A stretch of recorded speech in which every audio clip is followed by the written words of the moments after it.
TV में मुजाहिर वल्दी आपको खुशामदीद करता है। और कौमी असम्बली में अपोजिशन और हुकूमती नुमाइंदों का घुमसान का रंग जारी है। और शहबाज शरीफ साहब को मैं देख रहा था, महंगाई के हवाले से हुकूमत पे बरस रहे थे। उसके बाद थोड़ी देर पहले असद उमर साहब भी कह रहे थे कि जनाब नवाज़ शरीफ का दौर, और फिर जरदारी साहब के बारे में क्या क्या शहबाज शरीफ कहते रहे। तो बहरहाल ये तो अच्छी बात है कि पार्लियामेंट में ये बहस इस तरह हो रही है और बाकायदा लाइव भी दिखाया जा रहा है। एक हद तक मुझे नहीं इनके जो सरकारी टीवी दिखाता है उसमें कहाँ वो कमोबेशी करता है, लेकिन जो कार्रवाई जारी है और जिस तरह का से मैंने कहा कि दोनों जो जानिब से एक दूसरे पे इल्ज़ाम, बल्कि इल्ज़ाम क्या, उन इश्यूज़ पर यानी महंगाई, इस हुकूमत की अहली या नाअहली के हवाले से गुफ्तगू हो रही है। फिर जरदारी साहब जब भी आते हैं कोई ख़बर ज़रूर बनती है, चाहे वो अपने बिलावल हाउस में आएँ, चाहे अदालत में आएँ, चाहे ज़ाती तकरीब में हों। और आज भी उन्होंने ये ख़बर बनाई कि हम तो पहले ही दिन से कह रहे थे कि हुकूमत चली जाए। मेरे साथ मोहतरम कमरुज़्ज़मा कारा साहब हैं, पीपल्स पार्टी के इंतहाई सीनियर और सीनियर रहनुमा। और फिर आपको इल्म है कि पार्टी चेयरमैन बिलावल साहब ने यह भी कहा है कि हम लॉन्ग मार्च करने भी जा रहे हैं। कारा साहब शुक्रिया आपका। ये जो आज सारा दिन स्क्रीनों में देखते रहा कि जरदारी साहब कहते रहे कि जी हुकूमत हम तो पहले दिन से कहते हैं चली जाए। भाई कैसे चली जाए, क्यों चली जाए? असम न पार्लियामेंट वोट आउट कर पा रही है, न लोग सड़कों पे आ रहे हैं। ये स्टेटमेंट तो यानी ठीक है, उनकी राय, ज़ाती राय कह सकते हैं, ख्वाहिश कह सकते हैं उनके कायद की, लेकिन कोई आईनी, कोई कानूनी, कोई जवाज़ तरीका। कायरा साहब आप तो बड़े सीनियर सीजन रहनुमा है पार्लियामेंट के अंदर भी बाहर भी। बरेली साहब, आपकी आवाज मुझे सुनाई नहीं दे रही, ब्रेक हो रही है, कुछ सिग्नल का प्रॉब्लम है। कहीं ऐसा तो नहीं कि मैं जो सवाल कर रहा था ये कि आपके जो चेयरमैन हैं जरदारी साहब ये कह रहे हैं कि हुकूमत चली जाए, क्यों चली जाए, कैसे चली जाए, किस कानून के तहत चली जाए? ख्वाहिश उनकी हो सकती है, लेकिन कोई कैसे जाए? ना आवाम सड़कों पे, ना पार्लियामेंट के अंदर वोट आउट। अब तो आ गई होगी आवाज कायरा साहब। बरेली साहब, आपकी आवाज मुझे सुनाई नहीं दे रही, इसलिए मैं समझ नहीं पा रहा। हाँ। आप सवाल क्या ये है कि हुकूमत कैसे जाएगी, क्यों जाएगी, जो जरदारी साहब कह रहे हैं? जरदारी साहब का जो आज दिन भर आता रहा कि हम तो पहले दिन से कह रहे हैं चली जाए हुकूमत। जी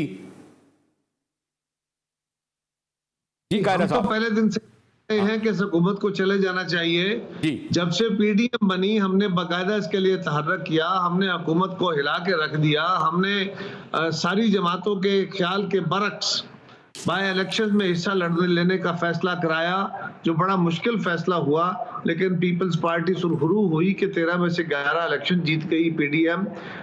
फिर सेनेट का इलेक्शन का बायकॉट का फैसला किया गया, फैसला करके अनाउंस कर दिया मौलाना फजलुर रहमान साहब ने। हमने उस पर अड़ के कहा कि नहीं, ये गलत फैसला है। और फिर तारीख शायद है कि हमारा मौक़िफ़ दुरुस्त साबित हुआ और वो फैसला गलत निकला और सेनेट के इलेक्शन में हमने इनको हिला के रख दिया। फिर भी हमने कोशिश की, फिर हमने सब दोस्तों को राजी करने की कोशिश की कि अब हमें अदम एतमाद करना चाहिए, लेकिन वो अदम एतमाद हमारे दोस्त नहीं माने और नहीं हो सका। अगर उस वक्त अदम एतमाद हो जाता तो अब तक ये टंटा खत्म हो चुका होता। तो हम जो कह रहे थे, आज भी कह रहे हैं, वही एक रास्ता है आगे बढ़ने का, और कोई रास्ता हमारी दानिश में बरेलवी साहब है नहीं। इसलिए कि इस हुकूमत के जाने के बाद इलेक्शन आने हैं, इलेक्शन 3 महीने के अंदर होंगे। उन इलेक्शंस को कराने के लिए क्या तरीका हो सकता है? उन इलेक्शंस को कराने का तरीका ये हो सकता है कि हम इस हुकूमत को चलता करके एक नई हुकूमत तश्कील दें। वो कुछ बड़े फैसले जो इलेक्शन के हवाले से इम्पार्शियल फैसले, इलेक्शन हो, गैर जानिबदार इलेक्शन हो, शफाफ इलेक्शन हो, उसके लिए इकदाम उठाए और नए इंतखाब कराए। कायरा साहब माशाल्लाह, आप यानी कानूनी तौर पर भी, आईनी तौर पर भी, सियासी तौर पर भी बहुत जदीद आए। आप कहते हैं ये हुकूमत चली जाए, कोई और अगर हुकूमत कराए, भाई वो आपने मुद्दत पूरी करी, उस वक्त नवाज नहीं लग रही, इन्हें निकालो। नवाज ने मुद्दत पूरी करी, इनमें क्यों चली जाए? मैंने कहा जब पार्लियामेंट में आप नहीं ला कर सके, सड़कों पे इकट्ठे नहीं कर सके, अभी लॉन्ग मार्च भी आपका देख लेंगे। ये तो आप बड़ी यानी सादगी से कह रहे हैं कि जनाब ये हुकूमत चली जाए, नए तलाकीन करा दे। कैसे हो सकता है, क्यों चली जाएगी? और आपको ही पता है कि कौन लाते हैं और कौन बिठाते हैं। वो भी जो हाथ वाथ वाला भी मामला आपको मुझसे ज्यादा पता है। नहीं, बिल्कुल नहीं। मैं ये किसी गैर आईनी गैर कानूनी बात की बात नहीं कर रहा। मैं तो ये कह रहा हूं कि इस असेंबली के अंदर से एक नई हुकूमत तश्कील दी जाए, इस हुकूमत को चलता करें, असेंबली चलती रहे। इस असेंबली के अंदर से अदम एतमाद की सूरत में एक नई हुकूमत आ सकती है ना। अगर नए इंतखाब कराने हैं और शफाफ इंतखाब कराने हैं और मौजूदा इंतखाबी कवानीन और ज़ाब्ते जो हैं वो दुरुस्त नहीं, तो उसको ठीक करने का तरीकाकार क्या होगा? क्या पीटीआई वाला तरीकाकार होगा कि बुलडोज करके सारी कौम के ख्यालात के खिलाफ आप कानून बना दें? क्या वो कानून होगा? या एक इत्तेफाक़ राय से कानून बनाया जाए और मुल्क में फेयर एंड फ्री इलेक्शन का इनेकाद हो सके? वही एक तरीका है। हम कोई गैर आईनी, कोई गैर कानूनी बात नहीं। आप जो पार्लियामेंट के अंदर कह रहे हैं मोहतरम कायदा साहब, तो आपने एक बार दो बार नहीं देखा कि वो बाद में परवेज रशीद ने कहा कि 14 सेनेटर हमारे पता नहीं कहाँ से चले गए। फिर आपने देखा नहीं जब 172 बजट का वक्त आया तो पीटीआई के पूरे से 38 नून लीग के एमएनए मौजूद नहीं थे। फिर अभी आपने फाइनेंस बिल के वक्त नहीं देखा कि जब 145 खड़े थे तो वहाँ पर अपोजिशन बेंचों के बंदे ही नहीं खड़े हुए। तो ये तो आप जो पार्लियामेंट के अंदर कह रहे हैं, पार्लियामेंट के अंदर तो सॉरी टू से लोग ये कहते हैं 50 एमएनए कहीं और से की सुनते हैं, 15 सेनेटर 25 सेनेटर कहीं और के हैं। रेलवी साहब, गुजारिश ये है कि जहां तक ताल्लुक अपोजिशन का है, आप मुझसे बेहतर जानते हैं, अपोजिशन वो होती है जिसके पास नंबर कम होते हैं और हुकूमत वो होती है जिसके पास नंबर ज्यादा होते हैं। और अगर किसी बिल के ऊपर एक खास मौके पे सब जो लोगों को हाँक के इकट्ठा करके वहां भेज दिया गया हो, जिन बिलों का आप जिक्र फरमा रहे हैं, एक दिन पहले, एक रात पहले उनके अपने इत्तेहादी उस पर सरापा एहतजाज थे, वो कैबिनेट से दोबारा उनको रिव्यू कराने की बातें कर दी गई। वो नाराज थे, वोट देने को तैयार नहीं थे, उनको वोट देने पे मजबूर कर दिया गया। आप जानते हैं, आप फिर भी सवाल कर रहे हैं। लेकिन मेरी गुजारिश ये है कि वो ये बात दुरुस्त कि हमारे 12 सेनेटर खड़े हमारे साथ हुए, वोट डाले तो हमारे खिलाफ डाल दिए, ये बात दुरुस्त है। लेकिन क्या यूसुफ रज़ा गिलानी साहब को कौमी असेंबली में वोट मिले? क्या हमारे पास अक्सरियत थी? अगर लोगों ने वोट दिए ना, वो कहां से आ गए? तो अब अच्छा, ये फिर मुझे जो आप लॉन्ग मार्च करने जा रहे हैं, आप तो एक तरफ चले, आप ये कह रहे हैं कि खुद चली जाए, लॉन्ग मार्च कहाँ से करेंगे? एक वक्त आया था जब पीडीएम में, तो खुद कायरा साहब को पता है वो कितने फिर हुए थे कि कायरा साहब ने कहा जी पीडीएम हमारे साथ ख़त्म हो गई। अकेले तो क्या, देखिए सिंध में आपकी ताकत है, ये क्या सिंध से शुरू होगा और सादकाबाद पे ख़त्म हो जाएगा लॉन्ग मार्च? सादकाबाद से आगे जाकर तो नून लीग चाहिए, उधर से जेयूआई चाहिए, उधर ये भी चाहिए। रेलवी साहब, ये कराची से शुरू होगा और ये इस्लामाबाद तक आएगा। लेकिन एक बात याद रखिए, हमने इसी दौर में, जब ये हुकूमत नई नई बनी थी, हमने साहिवाल में जलसा किया, हमने कमाल का जलसा किया, हमने मोची दरवाजे में जलसा किया, हमने कमाल का जलसा किया, हमने सरगोदा में जलसा किया, हमने फैसलाबाद में जलसा किया, हमने रैलीज की, हमने पिंडी में जलसे किए। कहाँ जलसे नहीं किए? हमने फतेह जंग में जलसे किए, हमने कोटली सतिया में जलसा किया, हमने कहाँ कहाँ जलसे नहीं किए। पीपल्स पार्टी, ठीक है, इलेक्टोरल प्रोसेस में हमें शिकस्त हो गई, पीपल्स पार्टी इतनी कमजोर भी नहीं है कि हम तहरीक ना चला सके। और अगर हमने ये फैसला किया है इस रेलवी साहब, तो आपको दिखाएंगे। हमने जब जब कहा कि हम जलसे करके, उस वक्त भी कहा गया कि लोग कहाँ से आएंगे। हमने लोग आए, पार्टी के कारकुन आए, और अब तो लोग इस हुकूमत से तंग हैं। इससे जान छुड़ाना हमारी ख्वाहिश नहीं है खाली, वो तो महंगाई है ना, वो तो महंगाई है हुकूमत से, वो तो महंगाई ने आपके लिए कर दिया ना। वो महंगाई, और खैर खान साहब तो मानते ही नहीं है कि महंगाई है, वो तो कहते ही नहीं, तो महंगाई से तंग है। आपके लिए नहीं आ रहे वो महंगाई। किसी हुकूमत की बेवकूफियां, नालायकियां, कमजोरियां, उसका जो बैल एडमिनिस्ट्रेशन है, वही लोगों की जिंदगी में तलखी भरता है, तो लोग अपना व्यू बदलते हैं ना। जिस तरह खैबर पख्तूनख्वा के बाय इलेक्शन में बदला है। ठीक है, तो ये जो आप लॉन्ग मार्च करने जा रहे हैं, कहते हैं आप कराची से शुरू होगा, लेकिन अभी तक तो ऐसा नहीं लग रहा कि कोई और जमात, क्योंकि माजी में आपने उनका हाथ पकड़ने से इनकार किया, बल्कि कायरा साहब ने सबसे पहले ये नाराजन हुए कि अब पीडीएम खत्म, अब इनके साथ नहीं चला जा सकता, ये छोड़ गए। ठहरिए जरा, मैंने ये बात कब कही? पीडीएम हमने नहीं छोड़ी, पीडीएम के अंदर शाहिद खाकान अब्बासी साहब ने, मुस्लिम लीग के नायब सदर ने हमारे साथ ज्यादती की। उनको वो हक नहीं था, उनके पास वो इख्तियार नहीं था। उन्होंने हमारी इंसल्ट करते हुए हमें शोकाज किया। किस हैसियत में शोकाज किया था उन्होंने? उस शोकाज के खिलाफ हमने कहा कि ये गलत है। और उसी तरह बीएनपी के साथ उन्होंने घातक अवैध रवैया अख्तियार किया। आप इत्तेहाद में होते हैं तो सबका एहतराम करना जरूरी होता है, सब जमातों का एहतराम बराबर और वाजिब होता है। कोई भी फर्द या कोई जमात अपनी इंसल्ट करा के किसी जगह काम करने को तैयार नहीं है। तो हमने तब भी कहा था कि अपना ये रवैया खत्म करो, अपना ये नोटिस वापस लो और माजरत करो, एनपी को राजी करो, हम साथ हैं। पीपल्स पार्टी ने रास्ता नहीं छोड़ा, हमें वो रास्ता छोड़ने पे मजबूर किया, वरना हम तो हर तहरीक के सुर्खील होते हैं और हमने पीडीएम बनाई थी। ये बात दुरुस्त नहीं है। तो ये जो फोटो सेशन में देख रहा था शहबाज शरीफ साहब का बिलावल साहब के साथ, तो क्या ये आप जब लॉन्ग मार्च शुरू करेंगे तो दावत देंगे कि वो कराची आएँ और आपके साथ सिर्फ फोटो यानी तस्वीरों में नहीं बल्कि अमली तौर पर भी सड़क पर साथ आएँ? बिलावल साहब, आपके इल्म में है, पूरी कौम के इल्म में है, आप मुझसे ज्यादा संजीदा और सीनियर आदमी हैं, आप बखूबी जानते हैं। अब आप मुझसे पंजाबी में कहते हैं ना, केजा लेने के लिए सवाल कर रहे हैं। आप जानते हैं कि हम आउटसाइड द असेंबलीज बिल्कुल पीडीएम का हिस्सा नहीं है, लेकिन इन द असेंबलीज हम शहबाज शरीफ साहब की क़यादत में इकट्ठे हैं, हर वोटिंग पे, हर बिल पे, हर इशू पे जो पाकिस्तान के अवाम के और पाकिस्तान के मफाद में है। लिहाजा उनके साथ वहाँ जो गुफ्तगू हुई, मैं क्योंकि वहाँ था नहीं, मैं इस्लामाबाद में नहीं हूँ, मुझे नहीं पता वहाँ क्या गुफ्तगू हुई है, लेकिन जो गुफ्तगू होगी वो आपके सामने आ जाएगी। और अगर मेरी क़यादत ने मुनासिब समझा और ऐसी सूरत हाल बनी तो हो सकता है वो दावत भी दे। मेरे इल्म में ऐसा नहीं है कि वो दावत दे रहे हैं या नहीं दे रहे हैं, लेकिन उसके ऊपर क्या आउटकम होता है, वो दावत देते हैं नहीं देते हैं, क्योंकि असेंबलियों के अंदर भी तो बहरहाल एक सूरत हाल है जो एक महंगाई का जन ऑलरेडी हमें अफरियत खा रहा है और उसके ऊपर एक और हमारे ऊपर एक और बला नाज़िल करने की कोशिश है कि मनी बजट पेश किया जा रहा है। उसमें भी अपोजिशन ने एक मुश्तरका हिकमत अमली इख्तियार करनी है, तो वहां उस सूरत उसके लिए भी हो सकता है और हो सकता है कि ये भी इस डिस्कशन में आया हो, मेरे इल्म में नहीं है। आपसे एक ताल्लुक खास के सबब जरा बेतकल्लुफी कर रहा हूँ, ये कराची से लॉन्ग मार्च तो चलेगा, तो कहीं ऐसा ना हो कि बीच में आके ठट्टा या इधर हैदराबाद पे एक फोन कॉल मार्च को रोक दे? कोई मार्च को काले नहीं रोकती बरेलवी साहब। रोका है। मैं आपसे एक बार नहीं, मैं फिर छोड़े ना, चौधरी इत्तेदाल का वकला का रुका, उधर काकड़ के जमाने में कॉल पे रुका, अब तारीख में नहीं जाते, फिर आप कहते तारीख में छोड़िए। अब सुनिए, जाना है। हमारे दौर में चौधरी इत्तेदाल साहब तहरीक चला रहे थे, मियां नवाज शरीफ साहब जजेस बहाली के लिए, वो पीपल्स पार्टी का अपना फैसला था।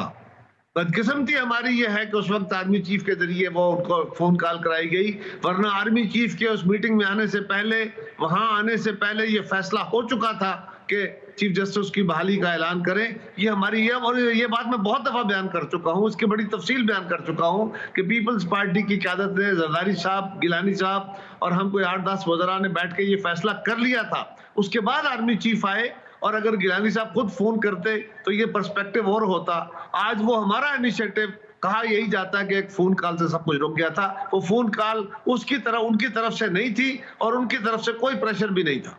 तो वाज़ेह है कि जो ये आप लॉन्ग मार्च कहें, ना कॉल पे रुकेगा, ना कोई और अगर दोस्तों ने साथ छोड़ा तब भी नहीं रुकेगा। पार्टी कभी कॉलों पे नहीं रुकी। ठीक है, तो फर्म है ना कि कराची ही से लॉन्ग मार्च होगा और यानी जारी हो सारी इस्लामाबाद तक साहब किया है। जी, मैंने कहा तो ये इसका फैसला हो चुका है, कराची से लॉन्ग मार्च जाएगा, इस्लामाबाद जाकर दम लेगा और पिंडी भी क्रॉस करेगा वो यकीनन जब जाएगा। तो ये सब जी इस्लामाबाद जाते हैं। शुक्रिया। कमरुद्दीन कायरा साहब हमारे साथ मौजूद थे और उनका कहना है कि जो लॉन्ग मार्च ना किसी कॉल पे रुकेगा और सीधे इस्लामाबाद जाएंगे, पिंडी का रास्ता भी इख्तियार नहीं करेंगे। हमारे साथ रहिएगा कि सुप्रीम कोर्ट बार ने उनके प्रेसिडेंट एहसन रावत साहब ने एक दरख्वास्त दायर की है और जिसमें कहा गया है कि इमरान खान को ताहयात नाअहल करार दिया जाए। हमारे साथ होंगे साबिक अटॉर्नी जनरल और कोशिश कर रहे हैं भवन साहब ने पूछे भाई आप कैसे ही मुतालबा कर रहे हैं, मगर ब्रेक के बाद इस पर गुफ्तगू होगी।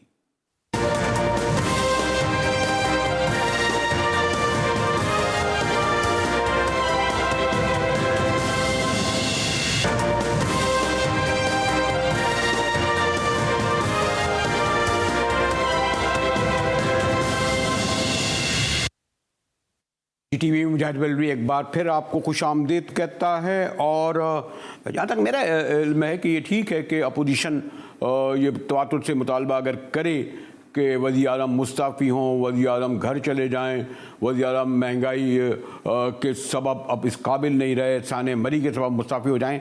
अशतर अली साहब, वैसे तो मैं चाह रहा था कि भवन साहब ने तो खैर बयान दे दिया, अब ये भी देखना है, सॉरी दरख्वास्त दे दी है, अब ये भी देखना है कि दरख्वास्त पर कायम रहते हैं। किस हद तक इस मुतालबा को दुरुस्त समझेंगे आप अशतर भाई?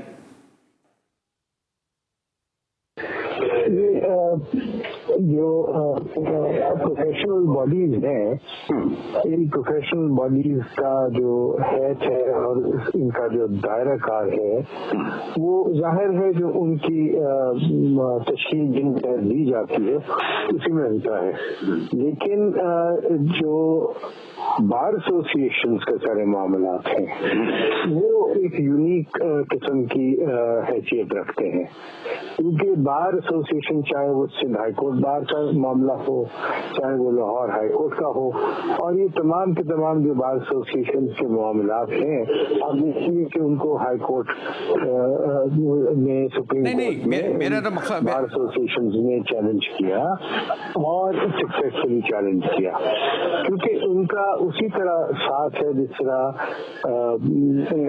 एक इंट्रिंसिक सा साथ होता है, क्योंकि मुल्क की कवानीन से मुल्क का किस तरीके से चल रहा है उसमें बार एसोसिएशन में का एक लोकल स्टैंड आई भी है कि जो president of the supreme court bar हैं उन्होंने ध्यान क्या दिया है मेरी नजर से गुजरा नहीं, लेकिन मेरा ख्याल है तो शायद उनकी जुबान नहीं है। मैं तो ये अर्ज करूंगा कि वो अकेली आवाज नहीं है, पूरा मुल्क इस वक्त वजीर आजम के मुतालिक यही कह रहा है कि वो ना सिर्फ ना अहल हैं, वो ना समझ है और ना ही उनको कोई किसी किस्म का खौफ आ रहा है कि जिस तरीके से इस मुल्क को वो बहरान में से डालते जा रहे हैं। अच्छा साहब, ये आपका कहना दुरुस्त के नाअहल हैं, कॉम्पिटेंट नहीं हैं, यकीनन महंगाई भी एक सबब हो सकती है, सना मरी हो सकता है, लेकिन उसके लिए ये है ना कि पार्लियामेंट के अंदर वोट आउट करें, अक्सर इसके जरिए बाहर निकाल दें, या फिर सड़कों पे इतनी बड़ी तादाद में लोग आ जाएं जिस तरह के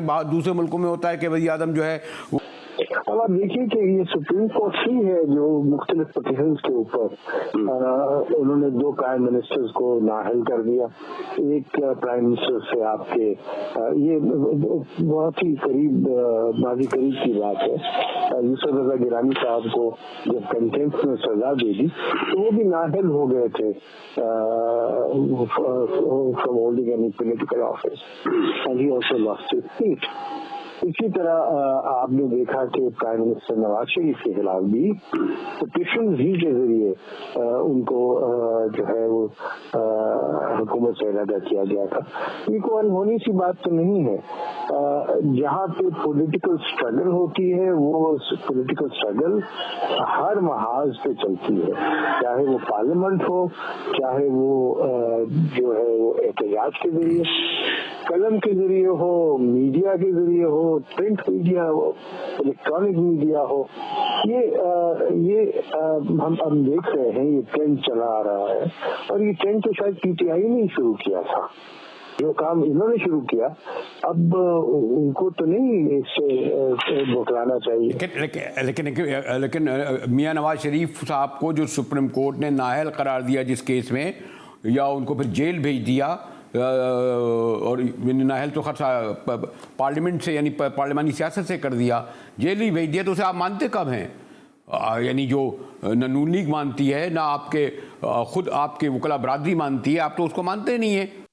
जी मैं आपसे टोटली एग्री करता हूँ, उनका निकालना भी जो है वो सही नहीं था, बिल्कुल सही नहीं था, और वो एक अच्छी नज़ीर कभी भी नहीं रही, न रहेगी। लेकिन मैं एक और एंगल दिखा रहा हूँ आपको कि याद रखिए कि जो आप गढ़ा किसी के लिए खोदते हैं वो शायद आप ही उसमें गिरने वाले हो। ये हम भूल जाते हैं, ये हिस्ट्री का एक सबक है। मैं टोटली इस चीज के हक में हूँ कि हुकूमत को जो है अगर आपने गिराना है, हराना है तो पार्लियामेंट में करें, वोट के जरिए करें। और जो वोट को ताकीर है वो इसी वजह से बेतौकीरी होती है वोट की, क्योंकि और बहुत सारे मामला के जरिए वोट देने वाले का और वोट लेने वाले का दोनों की हक तलफी होती है। और मैं समझता हूँ कि हमें इसके ऊपर मिल बैठ के इन सारे मामला को देखना चाहिए और लेजिस्लेशन इस तरीके से करें कि हम इसको कोर्ट के परव्यू से बाहर निकाल दें, क्योंकि कोर्ट का परव्यू जो है वो एक लिमिटेड होता है और उसको जिस तरीके से इस्तेमाल किया गया है वो मैं समझता हूँ। मिलते हैं एक ब्रेक के बाद, हमारे साथ रहिएगा।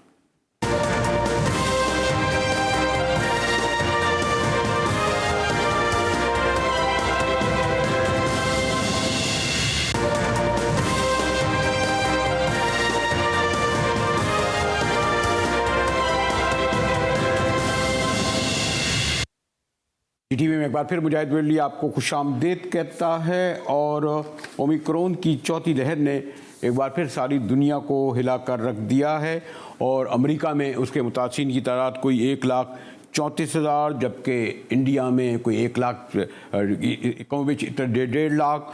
फिर चाइना जहाँ से शुरू हुआ था वहाँ लॉकडाउन हुए और पाकिस्तान में भी गुज़िश्ता 24 घंटे में 1,064 केसेस आए हैं। ख़ास तौर पर कराची में कोई 15% तक के केस पहुंच चुके हैं। हमारे साथ है डॉक्टर कैसर सज्जाद, सेक्रेटरी PMA। डॉक्टर साहब, ये जो कह रहे हैं ओमिक्रॉन है, ये कितनी संगीन है ये माजी की 3 लहरों के मुकाबले में? बिस्मिल्लाहिर्रहमानिर्रहीम। बहुत शुक्रिया मुजाहिद भाई। बात ये है कि ओमिक्रॉन जो है बहुत तेजी से फैलने वाला वेरिएंट है।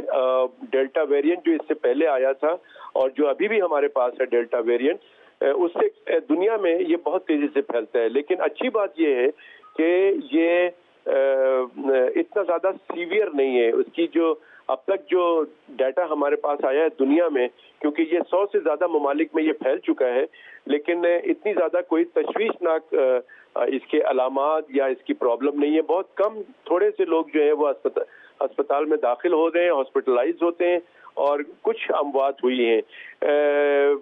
ये तो एक अच्छी बात है। लेकिन हमारा कंसर्न ये है कि अगर ओमिक्रॉन खुदा ना खास्ता जैसे कि डेल्टा वेरिएंट इंडिया के अंदर बहुत सीवियर हो गया था म्यूटेट होने के बाद, और आपने देखा था कि बड़ी तबाही इंडिया में आई और उसके बाद इंडोनेशिया में भी उससे ज्यादा तबाही आ गई, तो अगर खुदा ना खास्ता दुनिया में ओमिक्रॉन कोई मसला नहीं कर रही है, लेकिन खुदा ना खास्ता ये वेरिएंट अगर म्यूटेट होके या अपनी शक्ल चेंज करके सीवियर हो जाए तो हमारे लिए बहुत मसला बन सकता है। एक बात तो ये है। दूसरा हमारा कंसर्न ये है कि अभी हमारे पास डेल्टा वेरिएंट भी मौजूद है जो कि चौथी वेव का वेरिएंट था, और हमारे पास जब ये ओमिक्रॉन नहीं आया था तो लेस देन 1%, 1% से कम इसकी पॉजिटिविटी रेट बताई जाती थी, यानी कि 600, 400, 500 इस तरह के केसेस होते थे। और ये वो केसेस हैं जो कि NCOC के पास रजिस्टर्ड होते हैं। हमारा पॉइंट ये है कि वो तो अनरजिस्टर्ड केसेस तो बहुत ज्यादा होते हैं। तो इस वक्त हमारे पास डेल्टा वेरिएंट भी मल्टीप्लाई हो रहा है जो कि बहुत ज्यादा प्रॉब्लम किया है, बहुत से लोग इंतकाल कर गए हैं। तो हमारा कंसर्न ये भी है कि ओमिक्रॉन की तो बात हम कर रहे हैं, लेकिन डेल्टा वेरिएंट्स भी हमारे साथ अभी मौजूद है। तीसरी जो बहुत अहम बात है कि खुदा ना खास्ता डेल्टा वेरिएंट और ओमिक्रॉन मिल के कोई नया वेरिएंट बना दे तो वो हमारे लिए प्रॉब्लम कर सकता है, या किसी और वेरिएंट के साथ मिलके ये एक नया वेरिएंट बन जाए तो हमारे लिए बहुत प्रॉब्लम कर सकता है। हमारे अस्पताल पे बर्डन बढ़ सकता है, दोबारा हमारे हेल्थ वर्कर पे दोबारा बर्डन पड़ सकता है। और चूंकि मैं ये बात इसलिए कर रहा हूँ कि इस वक्त पाकिस्तान में लगता है ऐसा है कि कोरोना का खात्मा हो चुका है। कहीं पर भी हर जगह पे हर तरह की गैदरिंग हो रही है और लोग जो है कोई भी SOPs पे फॉलो नहीं कर रहा है। कोई भी मास्क नहीं लगाता है और ना ही हुकूमत। उसका सबब ये है ना डॉक्टर साहब, अगर सरकारी सतह पर लोग ये देखें, प्राइम मिनिस्टर्स को, गवर्नर्स को, बड़े बड़े लोगों को कि ना वो मास्क लगा रहे हैं, ना डिस्टेंस लगा रहे हैं, जलसे हो रहे हैं, जुलूस हो रहे हैं, तकारीब हो रही है, तो आप जितनी भी लोग तो आपकी नहीं सुनेंगे, या और भी जो SOP जो कह रहे हैं उनकी नहीं सुनेंगे। और ये देखेंगे ना जब स्क्रीनों पर, तस्वीरों में कि जब हुकूमत ही इस तरह उसको फॉलो नहीं कर रही तो फिर लोग क्यों करें? आपकी बात बिल्कुल दुरुस्त है। ये बात मैंने बहुत पहले भी कही है। इस तरह के फुटेजेस आते हैं कि लोगों के अपने जो मीटिंग्स होती हैं उस मीटिंग्स के अंदर कोई मास्क के साथ नहीं होता है। जो इनकी ऑफिशियल तकरीबात होती हैं उसमें लोग भरे हुए होते हैं, लोग कोई फासले से नहीं बैठता है। ये आपकी बात दुरुस्त है और यही वजह है कि हमारे लोग जो है वो कोई भी SOPs को फॉलो नहीं कर रहा है, ना ही वैक्सीनेशन उस तरीके से लगाया जा रहा है जैसे कुछ महीने पहले बहुत लोग पागल हो रहे थे वैक्सीन लगाने के लिए। तो ये एक खतरनाक हमारा ये रवैया लग रहा है कि अगर ये इस तरह से रहा तो हमारे यहाँ वेरिएंट ज्यादा आते रहेंगे। मैं बार बार कहता हूँ कि जितनी जल्दी अगर वैक्सीनेट हो जाएंगे लोग और दुनिया में अगर 80% लोग वैक्सीनेट हो जाएंगे तो वेरिएंट्स बनना बंद हो जाएगी, अदरवाइज वेरिएंट्स बनते रहेंगे। और एक और चीज आपके तवज्जुह से मैं बताना चाहता हूँ कि देखिए, एक कराची में खासकर मैं सिंध गवर्नमेंट से दरखास्त करूंगा कि जो कराची में एक इवेंट होने वाला है, कोई फूड फेस्टिवल है या बहुत बड़ा फेस्टिवल होने वाला है, PSL होने वाला है जनाब, सबसे बड़ा तो क्रिकेट का ही फेस्टिवल होने वाला है। लेकिन इसमें डॉक्टर साहब का जरा गुफ्तगू बाद में करेंगे कि मुझे कैमरे के पीछे से कहा जा रहा है कि मैं सिर्फ आपका शुक्रिया के इजाज़त लूँ कि यकीनन ये जो बड़े फेस्टिवल, फूड फेस्टिवल या क्रिकेट फेस्टिवल हो रहे हैं, ये बड़ा सवालिया निशान इस पर उठेगा। इसी के साथ ही मुजाहिद बेली को GTV से इजाज़त दीजिए।